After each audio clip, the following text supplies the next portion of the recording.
I'm recording. We can start right now. If you're ready. I mean, I just want to talk because we've had such a weird a weird meeting and a weird way to get to this podcast. I've had a literal I'm like so sorry. no, it's honestly my fault too. I've had a hiatus of months. You're the first time I've Well, come back. we each. Yeah, no, you had. You know, you're right, because I was kind of like thinking like, okay, well, I fucked up that one time, but then he fucked up that next time. But the whole thing was because you were on a hiatus for a while. Yeah, I had a death in the family, and I had my mom had a medical emergency, and just stuff, work piling up on me. So I just put this show on hold, and then I realized I was like, I felt bad because I kept putting you off after you canceled. I was like, You felt, oh no, I'm like king procrastinator. Like same. like anytime someone, yeah, when someone cancels plans on me, I'm just like, ah, yes, do it again. Yeah, Like, there's love nothing it. better in life than an appointment that gets canceled. Literally nothing. I'm always right. I mean, even this, if you even message me and you're like, I don't think I can do today, I'd be like, yes, not because I don't want to talk to you. It's just how I am as a person.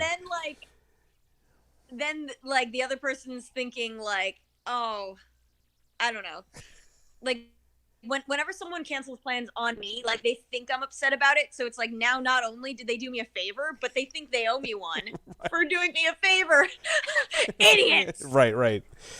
Well, it's weird too because we don't know each other, but the way we met is also extremely weird. If you remember, we met. Remind me, I've been doing a lot of edibles lately. We met like I'm gonna say 4 months ish ago, playing Among Us with Police Academy's Michael Winslow. Oh, that's right. So the first time we met, we were playing a game of Among And Us with Michael Winslow. That's what we were doing. right, this very like the Hollywood everything guy, sound effects. The sound effects guy, right? There was an episode of Simpsons he was in. Yeah, I killed y'all several He's in times. Spaceballs. He's actually the first episode of this show. He was on the first episode of this show. Really? Yeah. So that's how I got to know his I guess his agent, Seth, great guy, and he pulled me in on that game, even though I'm not a stand-up comedian. I don't know if you know that. I'm not a stand-up comedian. Obviously, I'm not that funny, but I was. You're not a. Oh, I thought you said I'm not a fan of media, and I'm like, hell yeah, you start your own podcast and become the media. I'm becoming. But you said you're not a. I'm not a stand-up comedian. Yeah. But I got pulled in on that Among Us game with a bunch of stand-up comedians, and I said to Seth, I was like, I'm not a comedian, right? And he was like, whatever. That sounds like Seth. I was like, He's sure. down to just pull people on. Yeah, which is cool. But that's how we met, and then you messaged me, and then we've had like what was it been 2 or 3 months? I can't remember. But yeah, that we don't have to talk. 2 months of just like, hey, I think I messaged you and I was like, can I be on your podcast? And then you were like, hell yeah, but like I'm on a top secret hiatus. And then I don't know, like the past like 2 months have been like just really intense for me at my day job. So like, and I've been studying for this certification. That guy, it's So like I've just been and the world's nonstop. still crumbling too. That's another thing. Right. We are in a pandemic. I'm Right. actually, you know how you mentioned that you love like canceled plans earlier? Yeah. I'm like nervous about shit opening back up because of So that. am I. Like I don't miss that pressure of having something to do every second, every day. Like I'm just not looking forward to it. Do you consider yourself more of a homebody? Yes. Yeah. Really? Even I mean, as a that's stand-up like a too? mild term for it. Like I'm depressed. I don't like doing things. But I know. I'm totally. But, I'm around there with you. Like in the last couple of years, I've Yeah. pretty much become like, I'd rather not. Then the pandemic hit, and I'm kind of like, well, now I kind of would like to see people. Like, Right. You know. Right. Like, my thing is, like, I want to see people. I want to be able to commune with people, have them over in my house, do that stuff. But what I don't miss is being like standing in a bar, not even for a show, Right. just going, and then you can't hear anyone, and you just think you're literally counting down the minutes until you get to leave. Like, and it's called happy hour, the irony. Right. But I never understood that's why. kind of where I'm at. Why did we all, as a society, choose to hang out in places where I can't fucking hear people speak? I never understood that. Like at a show. I don't either. Yeah, like I'm like I either can't talk because I don't want to interrupt. I'm not rude, or there's music, live music, Right. and it's so loud you have to literally scream yourself sick to say something. Right. But Yeah. that, you know what I never understood? I never understood. This is gonna make me sound like a fucking nerd, but like, or just like someone who doesn't appreciate life. But like, I never understood going to see live music where you don't know the band. You don't understand Like, how much we have in common right here. Because I'm known for the guy that holy doesn't like shit. watching live music with my friend group. Like that's what like they Wow. know that I don't enjoy it. But I go because to support my friends. So only friends. Right. Yeah. No. For So me, it's like I have. Yeah. If I know the band, yeah, then it's totally. like the yeah. best fucking thing ever. But if it's like someone's like, hey, yeah, like me and my buddy plays the trumpet and I play guitar, and it's like we're kind of like a deconstructed ska band, and then you just have to like sit there or like stand there, and like sometimes you do a little of this, but everyone knows it's not real. Yeah. I've always found it to be an awkward thing. I'm like, what am I supposed to do while you're playing music? Do I just sit there like Right. I don't dance really, and I'm like you said, am I supposed to bob my Yeah. head? Because I don't even do that when I listen to music by myself. It just feels awkward to me. It's an awkward thing, you know? Do you think that is a not like a natural instinct for us to do, but more of a signal, like a social signal to other people, like I am having fun. You know what I mean? You mean it's a Like the head performative? bobbing. Like it's a performative. I'm Yeah, having that's what- fun. yeah, Like do you think I'm it's into this, performative? just like you guys are. You know, like Yes. right? Yeah.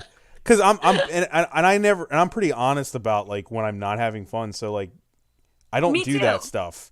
And if I go to a show, it's literally just so I'm around friends. It's not to hear the music, and I feel bad about that. But I just was honest after a few years, just like, hey guys, I don't like live music. Yeah. Record it and send me a file. Right. This could have been an email. Could have been an email. This whole Warped Tour could have been an email. Right. No. Yeah, I feel bad because that's I want only, to support my friends. You know. Yeah. For me, it's the kind of thing where it's like, it's the what do I do with my entire body right now issue. Like, I like that when the head bobbing just becomes like, okay, like I've definitely signaled to everyone around me that I am definitely into this, but like it can't be too repetitive or it doesn't seem natural. And then I'm just like, damn, the jig is up. I am not having a good time right now. Right. But if it's a band That's that when I you go to like, the bathroom. I know like every lyric to all of their songs, I'll go fucking nuts. I'll be singing, jumping around. But if it's just like one of those situations where, are you in DC or Baltimore? I'm in Baltimore. Okay. Yeah. So you've definitely been in one of those situations where you wound up in like a basement where there's like Yes. a projector screen and a guy with a keyboard standing in front of it, and he's like, my main thing is I create sound walls. And like then he just plays basically just a noise that sounds like an extended fart, and all the hipsters are just like, I have absolutely been at those I'm things. so talented. I've been at some of those type of shows with people we mutually know, such as like Brian Preston, or I think you know Brian Preston, or Tommy I love Simbaza. Brian Preston. Yeah, like that's a very Baltimore thing. I've been to shows, basement shows. I've been to shows at small bars, and I'm there for other people, but I am very awkward. I'm just like, everyone looks at me and they're like, Bob's uncomfortable and he's not having fun. You can leave, dude. They're probably not looking at you thinking that at all. That's the thing. No, I've had Like, friends say it to me. They're like, "You don't have to be here," and I was like, "I know, but I'm supporting you. You guys support that's me, like the so." worst. It's like you're working to put on this whole one-man show to portray yourself as a guy who's comfortable and wants to be there, and then someone turns to you and it's like, whoa, hey, whoa. You don't have to be here. I know. I almost feel like they're No. asking me to leave. Like, you're making other people uncomfortable by just sitting here with a scowl on your face, drinking seltzer water. Because I don't drink either, so I'm not even drunk Right. when I'm not, like, not having fun, which is an extra layer of that. You know what's even worse than that? Being drunk and not having fun. I'm told. Like- Yeah, I actually don't have. I don't have a case for that, but I'm told people it's not good, right?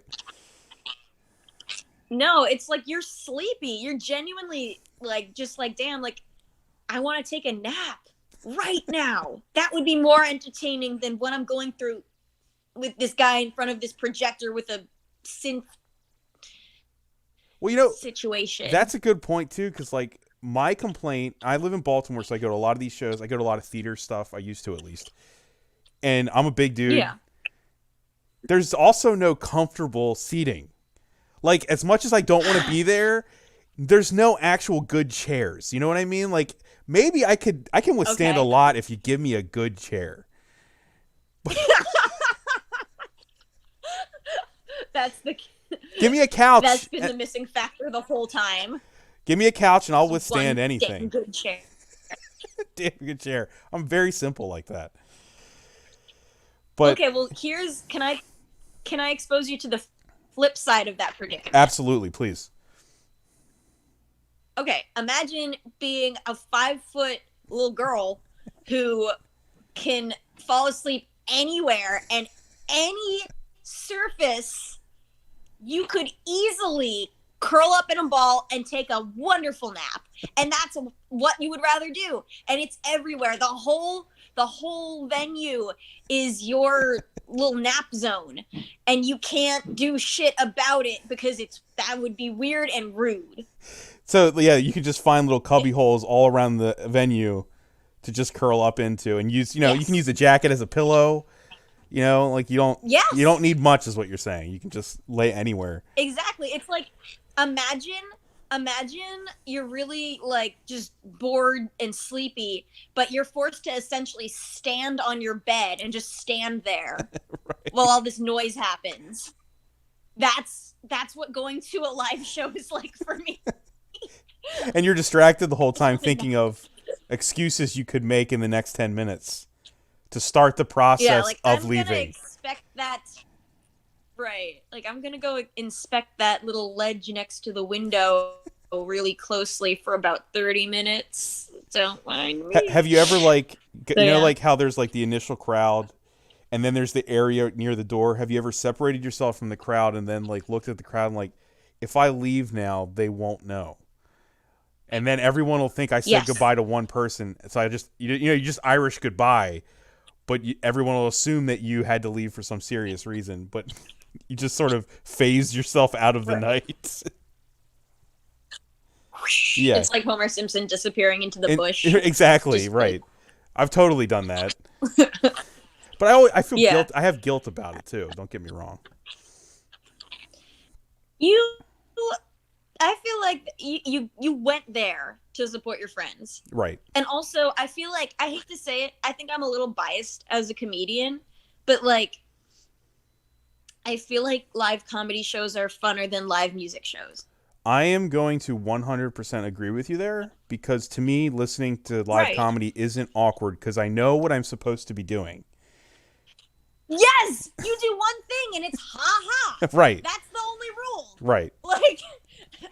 There's a with roadmap for an music audience member. Exactly. Yeah. And you get a good chair. That's so true. Like, okay, like you've been to Magoobies in Baltimore, right? I can those chairs, they're not royal chairs, but those are okay. If you've been to a music venue in downtown, chair. right? They're not bar stools, or they're not something that's like half falling apart. They're decent chairs. They hold you. They hold a big giant guy. Like I'll do it. I can take this.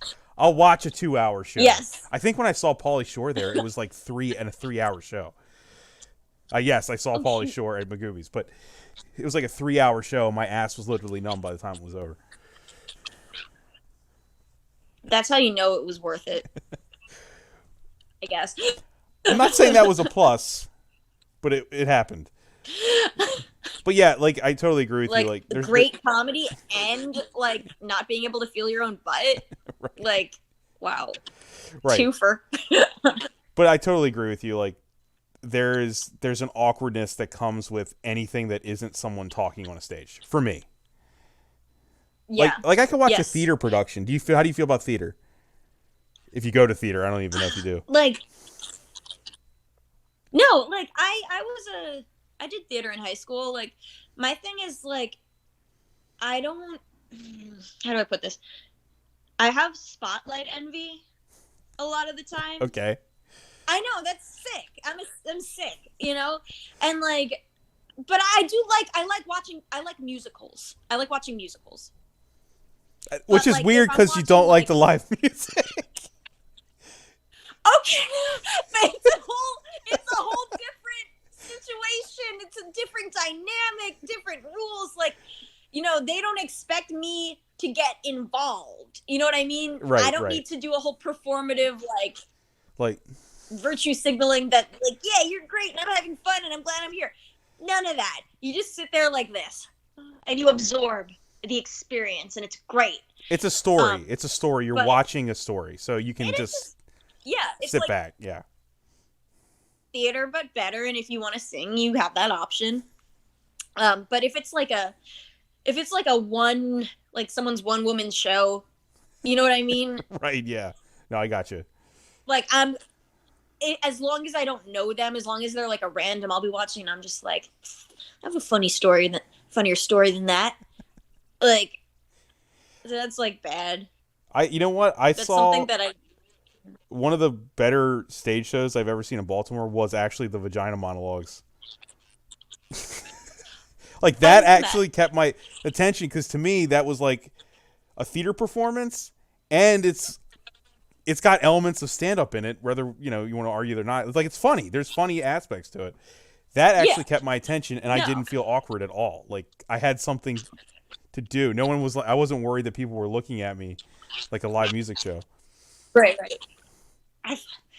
I feel like this podcast so far is just like a window into the minds of two anxious, depressed fucks. And like it is, and how we navigate very normal, easy things that are supposed to be pleasant. This is also me after like a whole year of basically being inside of this room. And I'm remembering the before world and how I was in that. And I was a guy that did a lot of stuff, but I was also very anxious about it. So, yeah. Yeah. Yeah. I've been like that my whole life. No, same. But I miss the outside. But you perform though. You're an actual performer. You're a live performer, right? Yeah. And that is a word for it. None of this translate. Does any of that anxiety translate to being on stage? Yeah, like I would almost say it fuels it, because if I'm on stage, like I'm not being on stage and telling your entire life story and your most embarrassing moments to me is easier than standing in a crowded room with a synth board and a projector and going like this. Like that, I can't fake that anymore. I'm 30. Yeah, it doesn't So get. like I'm 38, and it doesn't get easier. Let me tell you. God. Yeah. Yeah, I mean, one is asking you to pretend to be a human, sort of, like to sit there and like absorb it. You got to pretend to be normal. Right, and then the other one is just like mask off. I am not having a good time, and I'm not normal. I'm going to tell you all about it, you people, you humans. I think to some degree when it comes to that too, like I think you have to have some kind of cash in the bank with your friends to be honest that you Yeah. just don't like that. Like, hey, this is when I'm not a human. I don't like doing this kind of thing that you all seem to really enjoy. Like, you're actually excited to go to stuff. Yeah. Yeah. That's been like, I feel like, so I don't know your reasons for not drinking. I have to cut down a lot due to just health issues, like autoimmune stuff. Mine's health. But yeah, do you have autoimmune stuff? I don't have autoimmune stuff. I'm just, I mean, for lack of a better word, I'm just really fat, and I have been my whole life. So I don't drink, smoke, do drugs, or eat red meat, and so I kind of just being fat is my bad thing, and it kind of keeps me alive. So, not doing the other stuff. Oh, okay. I was gonna say, like, wait, you like being fat is like your bad thing, but it sustains you? No, not the not doing the other stuff. It's not doing the stuff. Yeah. Okay. Yeah. Okay. Yeah. So I kind of do So, it for like, health. Anyway, you were talking. Go ahead. That's how I am too. Like, I have to, like, you probably can't tell right now, but like I have really just bad skin issues, but not the kind that are like minor. Like sometimes like I can't, like it hurts to like take a shower or put on clothes sometimes. And like if I have alcohol, it'll like really like exacerbate it, make that a lot worse. So my solution for a while, like in my earlier 20s, is like, okay, well, or I guess my mid 20s, because I didn't have these issues like in college and after that and stuff. But my thing was like, I'll try other drugs. Everyone loves the other drugs. Let me try those. Yeah. And like I found out like Coke makes everything that we talked about even worse. It just turns like the impatience, the wanting to leave. Yeah. Like on my 27th birthday, I remember like we went to like a live music venue, and I do actually like dancing if it's dance music, but I did some Coke beforehand with my friend. I get there, I'm just so like anxious and like impatient. Yeah. Was the main takeaway. I was just like, why isn't the scenery different every time I blink? I hate this. So like that's a no-go for me. There's not a lot I can do to mask how like lame everything is. So it's just basically the cocaine removes the filter completely of how uncomfortable. It's gone. It's just gone. You're just like screaming what the problem is. Like, I don't know what to do with my hands. Yes. Right. I don't know. Am I supposed to bob my head? I don't know. I don't know. This music isn't different enough than it was 2 seconds ago. I hate it. Why is that guy over there having such a good time? He must be really good at faking it. Right. Well, but yeah, I kind of so, like, dig people watching in those instances. I resort to people watching. Of course, I'm not on cocaine, so I've never been on cocaine and people watched. But I don't think anyone has. I don't think that's what you do when you're on coke. That sounds like a pleasant, quiet activity. Right. So your solution, you ran through the gamut of like drinking, drugs, to try to figure out how to best handle these situations? Now my solution is, and honestly, this was actually my New Year's resolution, not this past New Year's, but the one before, is stop being in places you do not want to be. It's pretty good. Like, and it sounds so simple, like you would think, but then I feel like there's all this hype around certain things, like, oh, do you want to come get brunch? Like, all of these, like, very, like, I don't want to say traditional, but it like, those communal activities where you're sort of expected to be there, and it's expected that you have fun, almost like forced fun. Like, we're gonna, I don't know. No, I certain get-togethers, I just don't take them in. You said what? No, I agree. Because, like, when people invite you to brunch, even if they're your friends, it's kind of like when you get there. Yeah. What are we doing? We're just gonna eat. I don't know what to say. I have nothing. It's like 11 a.m. It's like what is this? It's a real, like. It can be fun. It can be. I'm not saying it's not. Like. I love the people that invite me. But it mostly isn't. Right. Yeah. And I don't want them to stop inviting me either. Because that would truly hurt, right? You don't. That's why you put up with all of Right. That it. would be so hurtful. It's like, right. I would rather the things I like, the things that I've kind of discerned that I actually like now. I like activities with people that make me laugh, that are productive in some way. I like working on projects with people. I'm enjoying this podcast right now, like, Good. the riffing and all that. Yeah. Um, my big rule is that, like, if I can't riff with the people I'm with, then I don't want to be around them. Right. I like riffers. You need like an And I anything need to be like goes somewhat vibe. comfortable. Yeah. Right, right. So I people who will yes and you just because, Right. you know, You know what? like those Also like situations I'm all for. I have you found if you're honest with your friends about stuff you don't like, it amplifies the thing they know you for. Like, for example, people want to watch movies with me or go to the movies with me because like film is Right. more where I'm concentrated. They want to watch. They like, Bob, I need to watch this with you. Bob, I want to go to the movies with you. But they know that they won't Oh, ask about like live music ever again. But they'll put all that energy towards everything else all the harder. that's good. Yeah, no, it is. I'm happy about that. Yeah. Like, I would love it if, like, if someone ever got the urge to do things that I like doing, which is looking for frogs or like looking for other frogs. Like, I would like it if they ever got a wild hair and think I want to look for some frogs, that they would call me first. You know? Now we were talking about like going out into the wilderness and looking for frogs. Like that's what you're into. That's what I so when I'm not doing like stand up or like podcast stuff, like I've kind of realized I like three things that I've just always liked. It relaxes me. One, looking for reptiles and amphibians so I can identify them, catch them, and put them back. And that's really satisfying to me That's on a personal awesome. level. Um, staring into tide pools and looking for seashells. Okay, that's awesome. That's what I like. I just like it. It's so specific, but it's great.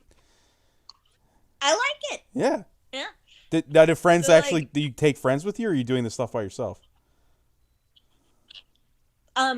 sometimes I'll go out on my own, but like I like it when I have friends who like come and do it. They'll call it hiking, but I'll make them stop a lot. They got to put that damn Um, exercise slant on it, I don't they? actually recently, I got into hunting recently too. Not Oh like shit. too far into, but it's kind of I it kind of has the same feel as some of the things I like to do. Like I like looking for animals. The only difference is you do have to shoot at them Yeah. in hunting, What but like the rest of it is just like really chill. are you? So are you just doing the kind of like find them part? You're not shooting them? Um, so basically what happened was I was in a project around autumn, like November-ish, where the Fish and Wildlife Services, and again, this is one of those projects where it's like I don't know if it's ever going to see the light of day. I never know when a project is going to see the light of day, Right. but you film it, or record it or whatever. So the Fish and Wildlife Service was actually looking to court millennials into hunting because I guess they get a lot of funding from when people get a hunting license or buy a gun, things like that. And that goes to It's a very preservation and other it's a stuff. pretty funny mission description. We're looking to court millennials into hunting. Get away from that avocado toast and come on out Yeah. and kill some animals. You need to get tough quick. Yeah, right. You're an embarrassment. Right. But so what happened was a media company who I have some like friends from comedy in, like there's a girl, I don't know if you know Lily Sparks, but I do not, sadly. she was a Micah student. Oh, You say what? I do. I don't know who that is, but Micah. I know Oh, Micah. okay. She yeah, she went to Micah and got an internship at this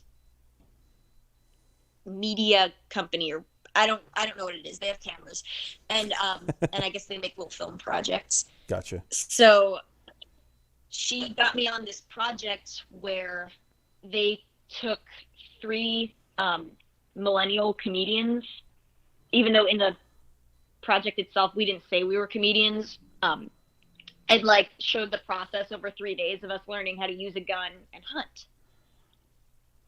Okay. Was it? And you dug that? That was like it was Yeah. good. That's awesome. I have We nothing all against hunting. loved I'm it. not I mean, judging. I know I did. I'm curious. It's like, no, so the people who like kind of showed us everything to do, it's this couple. They're on Instagram as Elevated Wild, and basically their story is so the guy was like an executive chef, right? And she was, I think, on the management side of things in restaurants, and they basically just got so stressed out from the toxicity of that environment and just the strains and demands of the job, that they just, even though they were both very successful, they left and started kind of living off the grid and won't eat any meat that they don't kill themselves. I mean, that's kind of honorable. That's awesome. Yeah, no, it's badass. But the cool thing is, even though they're hunting this wild game, because they have that chef background, they're like shooting a squirrel and preparing it like it's a wagyu steak, like with all these like fancy, like culinary skilled recipes, and it's really cool. And I've tried some, and it was really good. I've never had So squirrel. That's awesome. it actually was really good. It was really good. And so after the project ended, I got to go out with them once more to hunt deer, and both times you feel so relaxed afterwards and just so good, like you're kind of in touch with this instinctual part of your psyche that you kind of neglect day to day. Right. And you come out with like, it's not really like a killer thing, it's like a respect for nature kind of thing. So I don't know, I liked it. No, I dig that because I've gotten made fun of for this before, but I'm a pescatarian, I think is the word for it. I don't eat red meat. But people ask me why. It is because of health, but I'll like say, you know what? In my lifetime, I've killed a fish and I've killed a bird in my lifetime. So I feel like if I eat poultry and I eat fish, I'm not a hypocrite. I don't think I could murder a cow. I don't think I could actually take out a cow. Yeah, no. Honestly, I feel like that's how it's supposed to be. Right. If you don't have the guts to be connected to your food in like the nitty gritty, raw, real type of way that it takes to get what you eat from the farm to your plate, I feel like you're missing out on something. You're missing out on a type of mindfulness. I feel like I could be considered kind of a that's hypocrite there. Like your friend, the people you were talking about, they're killing what they're making. I'm not killing every chicken I eat, but I've killed a bird. But you could. I could. I don't know if I want to though. I am a hypocrite. Like I don't know if I could go out to a barn and like chop a chicken's head off every time I'm hungry. When you say you killed a bird, at first I thought you meant you killed a chicken. Now I'm starting to think, oh, he hit a pigeon with his car. I have done that several times, and that was an accident. But when I was a kid, I did hunt with a BB gun, and I did shoot a bird. Which gives me the right to eat at KFC, right? I mean, it's obviously logically perfect. It adds up. It all adds up. It all adds up. Right. I mean, could you actually kill a cow, though? You know what I mean? Like, I guess if you're a hunter, you could. I don't think I could look in its eyes and actually, like... on this. If I was hungry enough, I could. Yeah. If we're on a desert island, it's dying. Yeah. I mean, I could probably... That's different. The alive situation, right? Yeah. Like, if it's like a survival thing, if it was just like a situation where like I'm taking a trip to the farm and the guy was like, "You want some free steaks?" and I say, "Yeah," and he said, "Well, you got to kill this cow yourself." Like, is he giving you a tool to do it, or do you have to do it with your bare hands? It's two separate scenarios. I physically couldn't do that. Right. Like, he gives you the bolt gun. Have you ever like interacted with a cow, like they will. My friend is actually she works on an organic farm. Well, she did. And I got to meet some of those cows, and like they'll just like fucking ram into you for like no reason, and you just go flying back. Like that's how they say hi. But they're trying to give you some love. They're not So actually I trying don't to. think I could kill them. They're not trying to be mean. They're just loving up on Yeah. you, and they're big. Yeah, No, I they're couldn't just, do like, it. I've definitely giant went to animals. petting zoos and stuff, and I was like, how can I eat this thing? It's like a big dog. You know, I know. I can't do it. I I couldn't eat a know. dog. And there's But depends what kind of dog. also, No, just kidding. I know, right? Also, I'm a mammal, so I figure maybe there's some logic in not eating mammals. I don't know. I'm not a scientist, obviously. Mammals eat other mammals? I know. Are you saying it's like we're too closely related? I mean, would you eat monkey meat? I don't know if I would. No, that's how AIDS started. That's right? true. Well, do we know? Is it eating? Is it eating monkey meat? know. I don't know. I thought AIDS started because like someone actually like Has- saw like some kind of monkey and was like, look kind of sexy, and then they like fucked, and that's how it started. I think I don't that's more a joke from like the 90s that people were crudely saying maybe that somebody had sex with a monkey.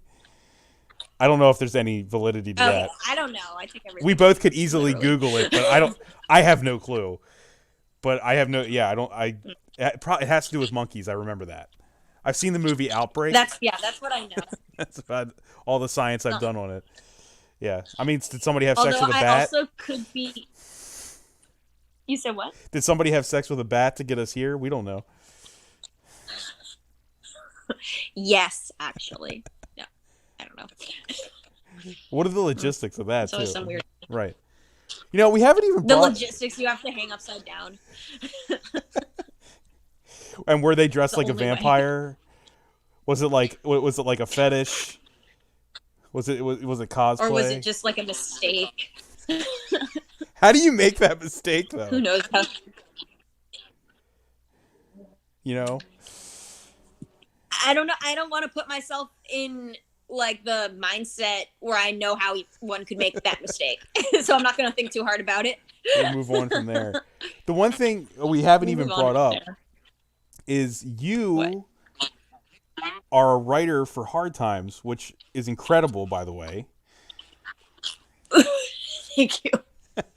It's like the one, like, this late into the game, kind of comedically for me. Yeah. That's the one thing I've kind of like latched onto and been like, okay, I do this. This is a thing that is good that I am glad that I do. You know what I mean? Right. Would you be okay if I like, for anyone listening, if I read like a few of the titles you wrote? Just the titles. I'm not going to read the actual like content. That'd be awkward as fuck. Go ahead. But one of my favorites is, our recovering addict friend started wearing a tuxedo everywhere, and we can't tell if this means he's doing better or worse. Another one. If wine can sit in a cellar for decades, then this week-old coffee table beer is fine. And I this think is a window into like my life no, experiences. these are incredible. This is maybe my personal favorite because it's just raw as hell. White teen shooter loses Xbox privileges for a whole week. It's incredible. And of course, Timmy. I think it's on your Facebook page. Your favorite is the fuck shed one, right? Oh, if God, I should know the title of my thing. I was gonna say you should know if it. the guy from B-52s can scream loudly about his homemade fuck shed, then I don't even. What was it? Wait, can you read it? Oh, it's not I actually. don't remember the It's wording. not actually on this page. Hold on, I can read it. It's on your Facebook. It's I have as much right as the B-52s to sing loudly in public about my homemade fuck shed. That was the one. And that's the like one that I actually have seen before I met you, before we played Among Us with Michael Winslow. That's the one I actually Really? had seen before. Yeah, no, and I was a fan of it. before we ever talked. That So see, that makes me feel good. yeah.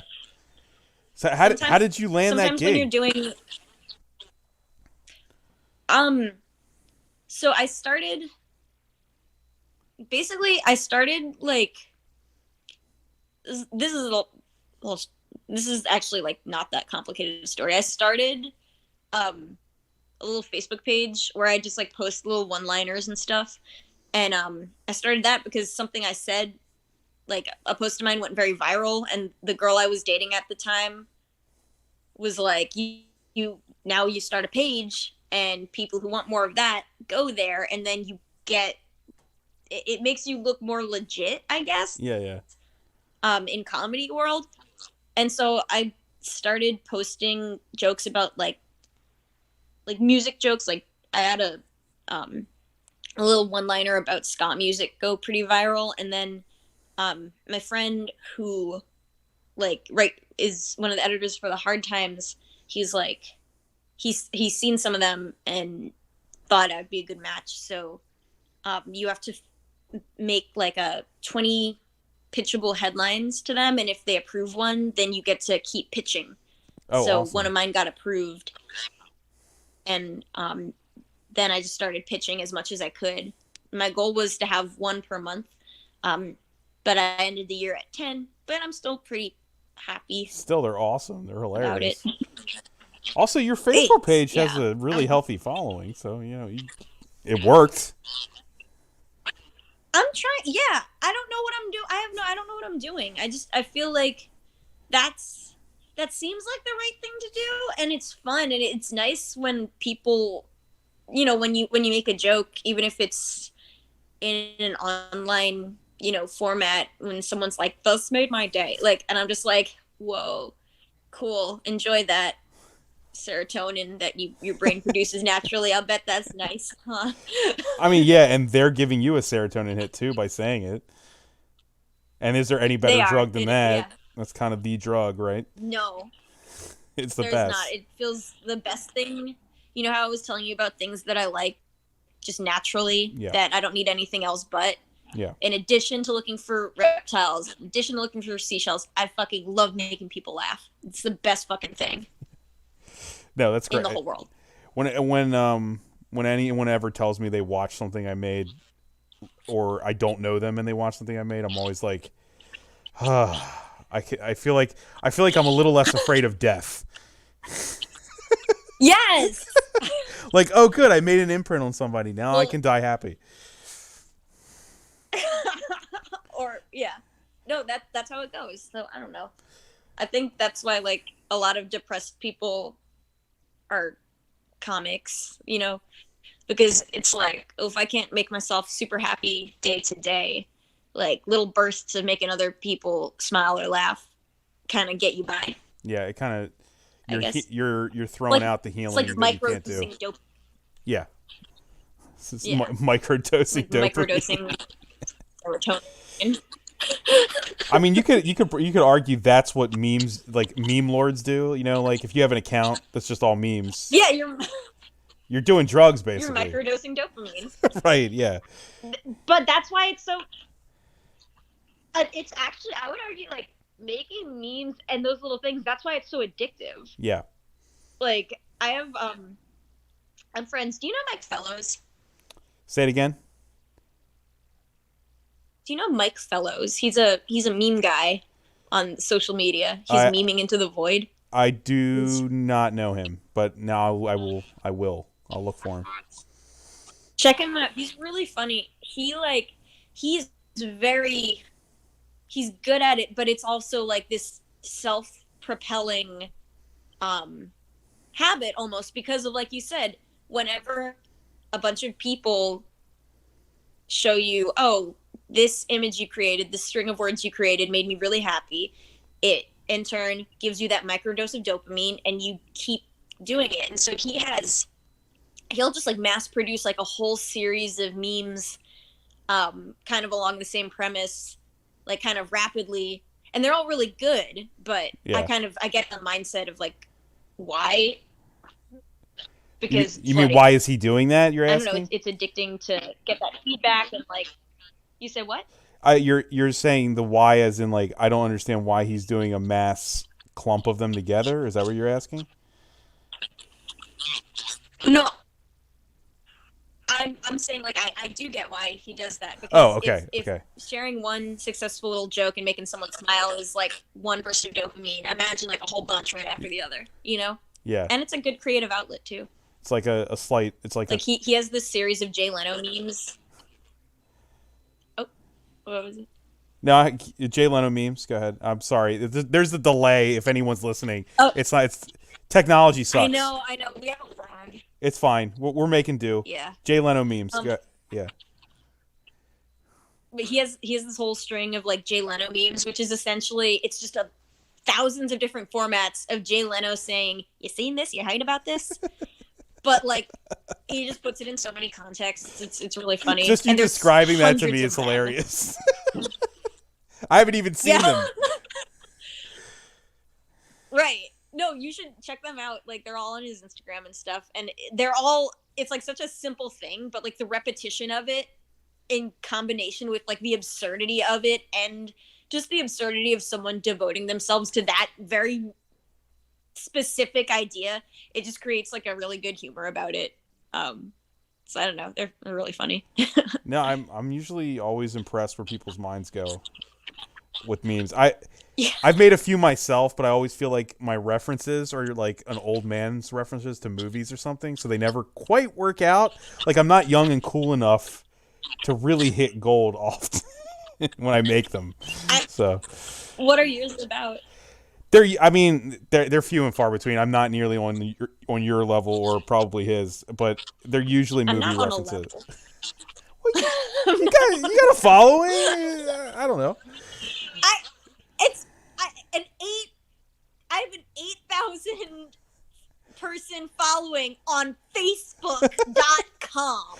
Yeah. Oh, Okay, look. like- Facebook did destroy the world, but you still have a following on it. So I have a following until Mark Zuckerberg decides he doesn't like me. it's true. That's how that works. And it's on like a very like boomery millennial platform. No one cares about Facebook. If I could take all of my followers and just move them to my Instagram, I would feel like a real much cooler person than I am. Is that But that's not the cards I was dealt. so you prefer an Instagram following than I mean Facebook? Obviously, I totally get you there. Like I don't even understand. It's just not a. Yeah. If you have 8,000 followers on Facebook, you're like kind of lame. If you have 8,000 followers on Instagram, then you're like, that person like Carved a maybe little chunk of the is dream out for okay themselves. a little bit in the influencing world, but not really, because like what? Right, I don't know. yeah. I don't know how anything works. If you have under 10,000 of anything, you're no one. Yeah, but doesn't that also, like, speaking about the depression like we did, isn't that also just an awful way to look at life? We're all worried about following our own brand, and it's like, just, gosh, do I have to be alive anymore? Like, It is terrible. Yeah. But it's at the same time, it's like when you're an entertainer and your future is, your next move is uncertain, right? You Right. complete one big project. You could perform in, on TV, and then the second it's over, it's what now? So having that follower count is almost like you're clinging to some objective measure of whether or not you are on the right track or if you're doing okay. And you know? also can, So like, it's like a foundation for everything else. Yeah. And again, if you build a platform, and a lot of these people like have just from that. So it's like clutching at straws, basically. I don't know. But Yeah. It is stupid. But it's also stupid in the same way that buying a lottery ticket is stupid. Right. You know? I spent, for Like- for this podcast, I spent an entire year trying to get more Instagram followers. Like, an entire Really? year, I did everything I could, and eventually I topped out at like 35 or 3,500, I think that's what I topped out at. And I hated it. I was like, I can't do this anymore. Like, this can't be life. And I just stopped. Wait. That's good. I don't know. I feel like that's a lot of. It is. But it is. It's tedious and like. The work you like got to do to shit. get it. It's just too much. I know. I like. But it is Yeah. And I'm not showing pictures of my ass or anything, so that's also not working. It's also not getting me any followers. Right. There's a guy who I know from seeing him on Tim and Eric, but like his whole shtick. I love Tim and Eric so much. Me too. I mean, I've seen him live and everything. You probably know him. Have you seen the Crimbus special? Absolutely, yeah. Yeah. He was Winter's Man. Oh, this okay. is the guy I'm talking about. Okay, yeah. And his whole shtick is just being naked all the fucking time. That's amazing. I know, but like that's the kind of thing. Like when you're kind of trying to promote yourself, and you know you see all these people with these big followings, and you're like, okay, what could I do? You know? Yeah. I mean, I guess so he found that comfortable naked and it worked. Like, yeah. Do you ask yourself that? I mean, because you're doing that. You're writing jokes. Like, I've asked myself that, and for me, I'm like, I could podcast, I could make movies, short films, but that takes time. I can't do that every day. It does, and also on top of that, we're depressed. Like, well, there's that. The sadness really does not help. Yeah. Every day in my head, I write a new little skit or sketch that I want to do, but for some of these, even if it's like 5 minutes, it actually takes like time, setup, you know, stuff like that. But yeah, I'm always thinking like, what can I do, and what will also be honest for me, even though at this stage of things, you have to be a little dishonest almost in what your taste is and what your aesthetic is. Yeah. Like if you're trying to get a following, it has to be accessible, which is annoying, you know. On that exact line of thinking, do you look at TikTok at all? I do. I just started TikToking. Oh, really? I mean, I have an account where I watch things. I don't actually post. Maybe one day, but I've been looking at it and I'm like, a lot of this is people working out their problems on a daily basis. It's very interesting how much depression and like with the pandemic, because I'm like, why else would you make a video of you like lip syncing a song for 1 minute? I wouldn't do that, not because I think it's wrong or bad. I don't understand how that would. What content is that? What is that giving to anybody? But other people do it, and I watch it. So, can I give you a hint into the mindset behind it? Yeah, please. Because I have a little cringe in me, you know, a lot. No shame either. No shame. The person doing it thinks they're killing it and they're sexy. That's why. That's why they're doing it. You do that. But that's literally why. People are watching it. I'm watching it. Yeah, it's cathartic while you're doing it. Like I used to be a drag king for a little bit. Nice. What was your name? Yeah, just back. Evan Degeneres. That's incredible. That was before Ellen. Before Ellen got canceled. Got canceled, right? Yeah. Is she still fully canceled? I don't even know. I didn't check. She's fine. She'll be fine. Oh, she'll always be fine. She has enough money. She's fine. Yeah. She's good. Unpopular opinion, I don't. What did she do wrong? She was mean. I would love to be mean. Yeah, she was mean to her staff, and also there was the being nice to George Bush thing. I think that was like the first half of the cancel, and then there was the mean to the staff thing, and then it was just like a narrative of Ellen being mean, and I was kind of like, I never thought she would be nice. Here's the thing with George Bush. Like, if you were mean to him, he's too dumb to notice anyway, right? Right. You might as well just like not put energy into actively being mean. I don't know. Was that the issue? People, you know, Twitter has its own vibe, so they're just like they're best friends, and she doesn't care about all the stuff he did. And I don't think they're best friends. I don't either. I think they were in a room together, and that's what happens in Hollywood. You're in a room with someone, and you don't want attention drawn to you, so you're not going to be like, I don't know. I would feel weird if I was in a room with him, to be honest. Same. Because it's absolutely. Like, yeah. But I don't think I'd want to interact with him enough to be like, your war crimes. Yeah, right. You know hey, remember when you did 9/11? Remember that? Yeah. You know, I don't know if I could do that. If he said hello to me, I go, hi. but that wouldn't mean I'm his best friend. I would just be like, hello, No, human. But I don't I approve of think everything that you are. right. I think everything these celebrities do is guided by the advice of their publicists and or I don't know what that word is.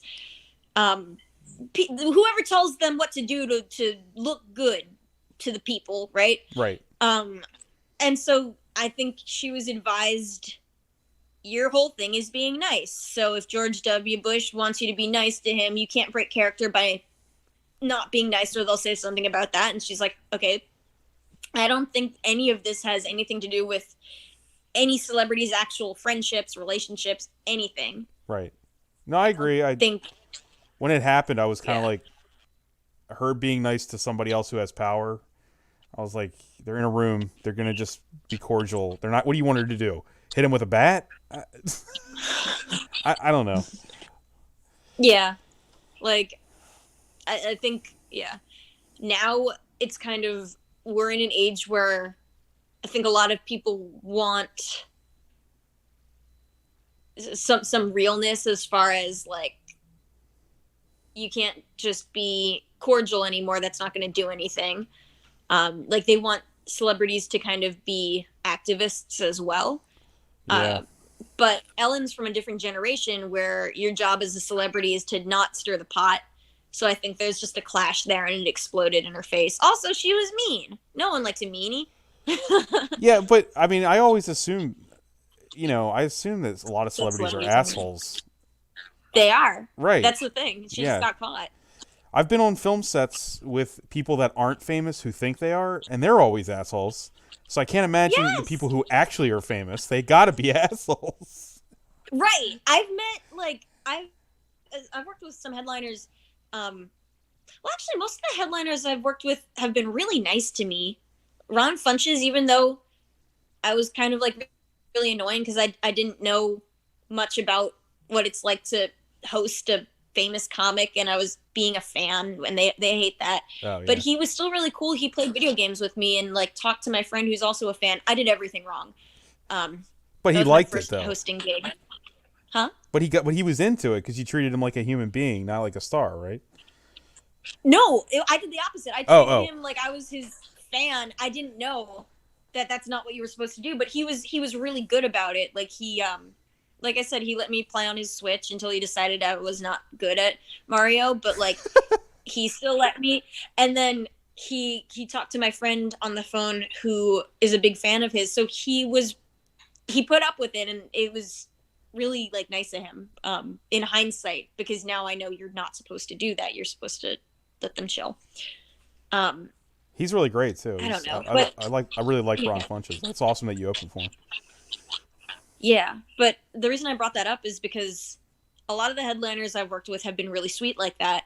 But there have also been a few who, again, aren't A or B list celebrities who are assholes and Mm-hmm. who are divas. And, it is kind of expected. Like, yeah, if you're a celebrity, like, unfortunately, that I feel like is part of the psychology of being famous. You're Yeah, bombarded by people, you're short with people. like without trying to defend anybody, I understand that there's no way in my mind I can understand walking down the street without having anonymity and what that would do to my Yeah, psyche if I lost that. right. So, Exactly. like, I think a lot of people don't even put themselves in the shoes of a celebrity who has lost their anonymity forever.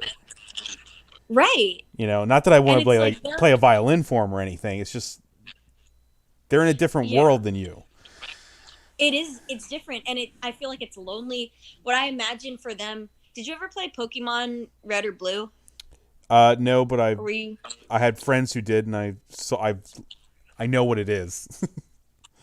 so there's certain levels in those games, or in every Pokemon game really, where you have to go through a cave, Hmm. and like there are Pokemon obviously that you want to catch. This is gonna sound bad, but then there are the Zubats, right? And there's you take 2 steps, a Zubat comes up, and you have to go through the whole cut screen of like either running from it or fighting it or catching it, but you don't want to catch it because it's a fucking Zubat. It's every step you take, and eventually you run into a Zubat, and you're like, fucking Zubats. So like I feel like that's how it becomes for celebrities, like, unfortunately, like, we become Zubats to them. Any step they take, oh my God, are God, you the yeah. horse from horsing around? Every step you take, you know? And, like, I don't know what that does to a person, but I don't imagine it would make you nice, Yeah, I you mean, know? if I could bring it full circle here, imagine how we feel at a live music show. People like it's almost their eyes are on me trying to see how I'm experiencing this. If I was famous, people's eyes would Yeah. be on me for literally everything I was doing, and I'd have to act like And a, they a have human. anxiety too. And they, yeah, Yes. they totally have anxiety too. Right. So Yeah. can you imagine being at a live music show and you're famous and people are trying to see like, let's see how Rose is partying right now, and you're just like, Let's. it's just like, And then you gotta, oh no, head bobs time. yeah, right, yeah, I really, Formative head bobbing. right, like, but that's their entire life. When you're going to the supermarket, even when you're going anywhere, they're, Yeah, yeah, I saw this documentary. I don't know if it was a documentary. I just remember this, like, I think it might have even been on Oprah. This thing where Michael Jackson got a professional effects costume makeup artist to completely, like, use the prosthetic stuff yeah, on his yeah, whole face, and to make him into, I guess, like an old person or someone who didn't look like him at all. And they did that because he wanted to go to the grocery store and just shop like a person. like a person. Well, can you? Yeah. I mean, all the stuff about him aside, can you blame them for that? I mean, No, I can't. I couldn't I blame mean, anyone unless, that did that.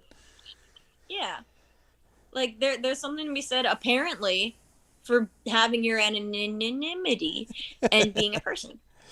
Right. And I don't. That's hence why I don't think Ellen is necessarily evil or malicious. She's I don't just think she is. she's just at the top. But also I don't want to go on record as completely defending people at the top because I look like Right. I don't licking want to be boots or on anything record here. as. I know. At the end of the day, she could buy and sell us and wouldn't blink. Also, yeah. But isn't it also But like at the same time, we could? What if we like? You think of yourself. What if I was in those shoes one day? Not that I ever think I will be. exactly. Well, you know what? We have empathy, and it's a good for anyone listening. In 5 years to this, when we're both very, very famous and in Ellen Degeneres' shoes, anyone trying to cancel us, all we're doing right now is kind of a thought exercise of how one gets to that point, not necessarily defending being mean to people. Capiche? Yes, that's a good way to frame it. Covered. Yes. We're cancel free. I Cancel free. did you ever watch that documentary, the Jim Carrey documentary on Netflix, the Jim and Andy? Did you ever watch that? I know, but I love Andy Kaufman. I'm actually related to him. No, really? I didn't. That's amazing. Yeah. Like how Yeah. I'm related to him and Mort Saul, who no one knows about. I know who but, Mort Saul is. Yeah. You do? Yeah. He's my grandma's first cousin, like blood relatives. That's incredible. You're related to Andy Kaufman? It's like incredible how like I'm related to them and I'm like not famous. It's the funniest joke. Start putting it on the like marquee of stuff, like Andy Kaufman's relative, Rose Distant Vineshank. cousin. Yeah, right. Well, yeah. But Mort Saul's very close cousin. Put both on there on your card, like on your card that you hand out. I was gonna say though, if you ever you should watch that documentary because I know I had friends who watched that. It's Jim Carrey talking about making Man on the Moon, and Yeah. he is extremely esoteric, and he talks about these giant ideas about like that seem like he's an asshole, and he's probably an asshole. But to me, if you're the most popular movie star for 10 years on the planet Earth, you're gonna be weird, but you also have perspective that none of us could ever even remotely imagine. Exactly. You know what I'm saying? Yes, and he's trying to share it. He's not like he's trying to share it. Yeah, right. And while you might think he's an asshole because he's rich and famous, he has perspective. That's something to be said for that. There's a difference. Yeah. No, go No, ahead. you go ahead. There's a difference. Okay. No, there's a difference between when some dick who's like, I used to be a nobody loser, then I just said yes to success, gave it 110%, and here I am, and I'm going to show you how I did it. There's a difference between that guy telling you his life perspective and Jim fucking Carrey, Right. who Is is Jim so Carrey. talented and seen so much and done so much and was able to do it with his perspective, telling you that perspective. There's a difference, you know? And literally it's him going, it's like him handing down to the people that are watching it saying, look, I've been to the top of the mountain. There's nothing there. I've done it all. He says that? He says it. He's like, I wrote myself a check for $10 million. That means I accomplished everything I wanted, and I still kept going up. I went to the top. It's empty. It really comforting to me because I was like, as a kid, I always wanted to be famous for making movies. Carrey. Well, yeah, Jim Carrey was one of my heroes. But to find out that somebody who's been there was like, it doesn't make you happy. There's nothing there that fulfills you. Trust me on this.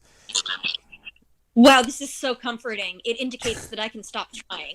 I like that. No, you shouldn't stop trying. That's not what he's saying. But I don't want you to stop trying because you're great and you're really funny. Well, there's a difference. Like, obviously, he started because he's, he also has the same thing. He loved making people laugh, and it feeds your soul. Right. I guess anything beyond that, when it stops being about making people laugh and, like, I mean, you know what? Also, like, I don't know. It would be nice to have $1 million. Like, well, just to not worry about stuff. He doesn't have to think about. Yeah, he doesn't have that worry anymore. Yeah. So well, I don't know what. I was gonna say before we wrap up, who are your comedy idols? I kind of wanted to know after reading all your feeds and everything. I'm just kind of interested to know that. Oh, thank you for asking. Yeah. First and foremost, Andy Kaufman. Awesome. Then, Tim Heidecker. The genius that is Tim Heidecker. You say what? He's a complete genius. I'm also a huge fan. I watched the stand-up special last night. I'm not even kidding. Actually, this year, I think I always considered myself, like, my dream is to have a Tim and Eric duo, and I feel like I might have found my Eric this year. Her name is Kim, and, like, we do really good work together, like, Kim riffing Bertrand? and stuff. Yeah. Yeah, she was on the Among Us game. Oh, yeah. Yeah. She's hilarious. She's really good at, like, no, I think she's actually a genius. Like, actually. Her Instagram account is fucking incredible. I know. It's so good. Kim's something else. Yeah. I feel like if we teamed up, we could take over the world, but she lives in Texas. Oh. So, but I feel like once we are, like, in a situation where we're, like, local to each other, I feel like we will be Tim and Eric. Hell yes, please. If you ever need someone to direct stuff for you, let me know. Yeah. You shoot stuff or whatever, yeah. But, okay, so, yeah, my influences are Andy Kaufman, Tim Heidecker, Maria Bamford. I love her. I saw her live a few times. I've met her. I've seen her live, too. Yeah. She has, she gets so anxious on stage, she has a little nature video playing, like, right behind the curtain for her to just see the bunny. We're okay. If you watch her performance in the Comedians of Comedy tour, I'm in the front row. You can see me. Really? Yeah. That's awesome. So, okay, Eric Andre, and then, I like acid trip stuff. Like, I don't like club comics, really. After this is over, I'm gonna send you a link to some stuff I've made, and you tell me if you hate it, it's okay. Please. But they're big influences on me too. So. No, then I'll probably love it. Yeah, if you hate it, it's cool. And then the final influence, or like who I would want to be, I would love to have, and I enjoy her. I would love to have Tig Notaro's pacing. As a comic, and I admire her for it because she's a comic who I tend to be afraid of empty space on stage. She eats it, she will keep an audience completely silent for just like as long as she wants, and she's perfectly comfortable doing that. She'll tell these long, drawn-out stories, and the silences add to it, and they get filled with laughs. I think she's brilliant. Yeah, she builds tension. And she's gay, too. Yes, right. She builds tension, like, a lot. It's actually... Yeah. She makes it an art, the way she does it. Yes. Also, she's in that... She replaced... Didn't they, like, edit out T.J. Miller from the new zombie movie that's coming out on Netflix? And she replaced T.J. Miller. They, like, literally erased him and put Tig Notaro in his place. It's the new Zack Snyder zombie movie. Hilarious. So I think it's T.J. Miller. Somebody that got canceled got erased, and then Tig Notaro took their place. I can't keep up anymore. I can't, but I just know that Tig Notaro is in the movie now. So, well, that's awesome. She's so great. Yeah. Yeah. Tig, if you're watching this, hi. Also, Tig Notaro, if you ever want to be a guest, if you're ever listening to this, I couldn't believe it, but let me know. Yeah, Tig, I'm a fan. You're next on this podcast. Yeah. You're really hopeful. For me, a guy that just took a 3-month break and has, I don't have a 8,000 person following on Facebook, so. I'm kind of a big deal. Kind of a big deal, right. But no, seriously, I'm glad we did this because we exchanged so many messages to get here. But I'm really happy we talked. But we didn't actually exchange so many messages. Like, it just felt like it because, like, we both have ADHD and. Yeah, like this whole situation, I feel like my friend said it best. Living through a pandemic is a full-time job. Yes. And my brain has never been in this situation. I forget things. I don't want to do things. Me too. And I forgot things before.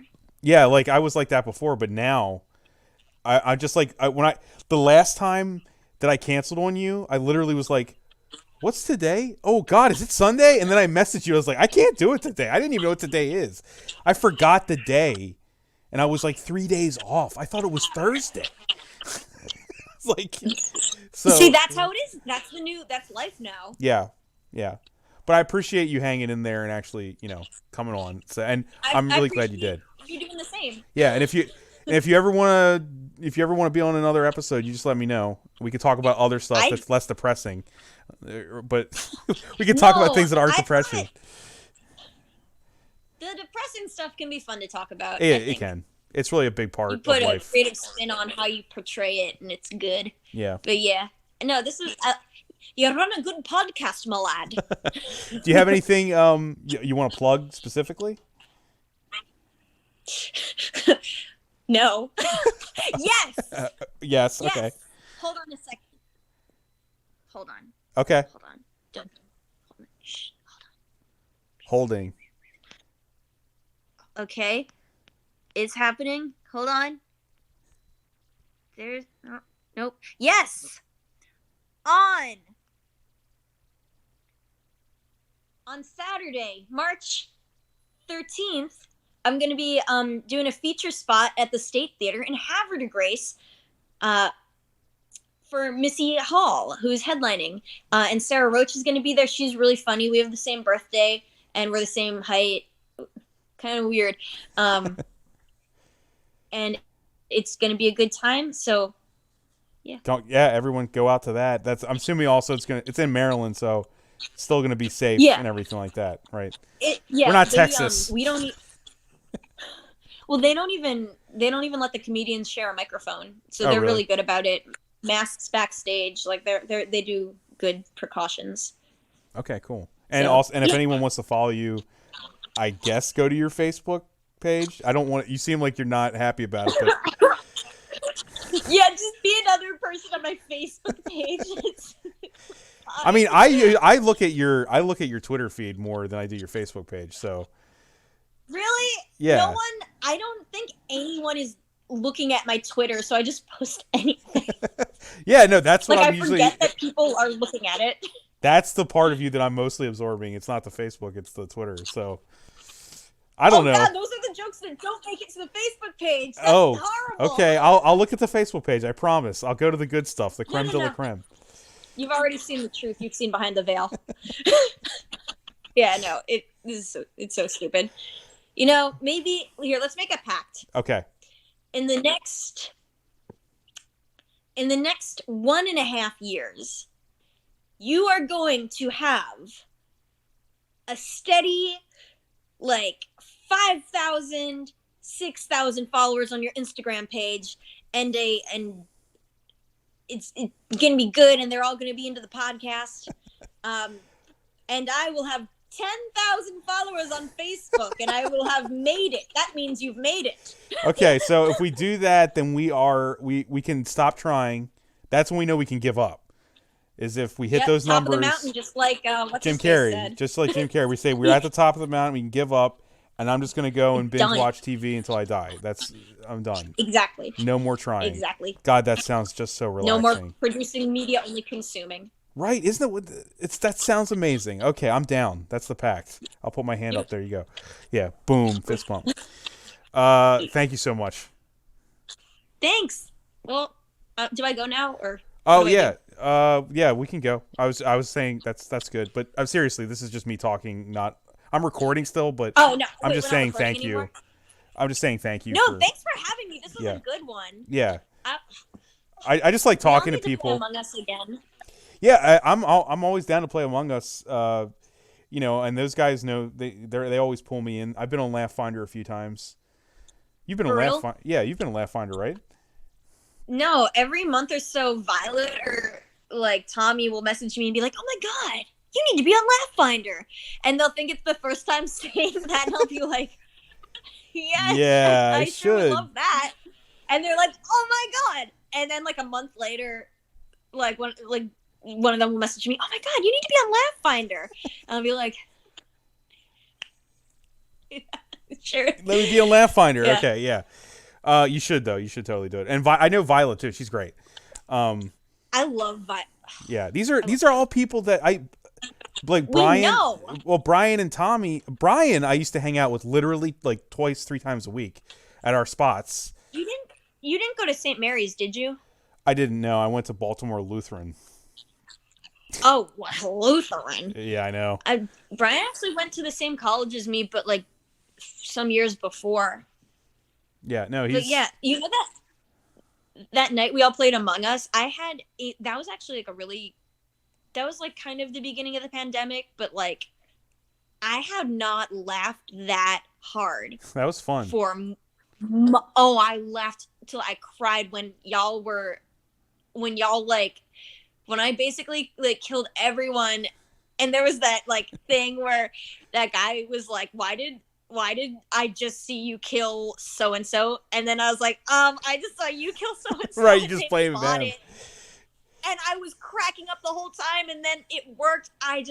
Two things. Oh my god! I remember from that night. It was Tommy was like, "All right, it has to be Bob," and I was like, "Why does it have to be me?" And he goes, "Because you're the only one that's good at this game." I was like, because everyone else was like playing it for the first time, and I've been playing it for like months. I was like, "No, I'm not. I'm not good." And then it was. Wait, but it was. Were you the? It was imposter? totally me. It was totally. I was the imposter. He was right. Because like I killed like 5 people in like seconds, and he was like, "It has to be Bob. It just has to be. No one else knows what they're doing." I was also playing with those guys. I'm gonna avoid you. No, please. Like the plague. I'm down to play. I'm just gonna not get near you and win. I don't know if you remember the funniest moment though was like Tommy was like, we started the round and Tommy was like, what button do I push for kill? And everyone's like, dude, that means you're guilty. We know. Right. Oh, like in that round. Like he totally blew it right away. He blew it. But yeah, that was a good time. We need more of that energy, please. Yeah. Well, let me know. Anyway. Yep. I'll see you soon. Hopefully, we'll get a game going or something. Yeah. But thanks for having me on again. Yeah, seriously, thank you. I appreciate it. I'll post this within the week. Okay. Okay. No rush. All right. See ya. Bye. Bye.